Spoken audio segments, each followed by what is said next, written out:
నేను ఇప్పుడు సుప్రీంకోర్టు నుంచి వస్తుండగా ప్రవీణ్ పగడాల అనే పాస్టర్ గారిని విజయవాడ నుంచి వెళ్తుండగా రాజమండ్రి ఆ దారిలో ఈరోజు ఉదయం 3:30 గంటలకు చంపేసి యాక్సిడెంట్గా చిత్రీకరిస్తున్నారని కొంతమంది దైవజనులు నాకు వీడియోలు పంపించి రిక్వెస్ట్ చేశారు. ఇది ఇమీడియట్గా ఇన్వెస్టిగేట్ చేయమని.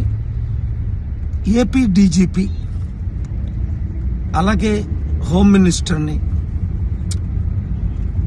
అక్కడ ఉన్న సూపరింటెండెంట్ ఆఫ్ పోలీస్, డిఎస్పీ, సిఐఎస్ఐల్ని నేను రిక్వెస్ట్ చేస్తున్నాను, డిమాండ్ చేస్తున్నాను. 24 అవర్స్ తర్వాత నేను మరలా ఈ విషయం ఫాలో అప్ చేస్తాను. ఈ వీడియో వాళ్ళందరికీ అందినట్లు మీరు పంపించండి.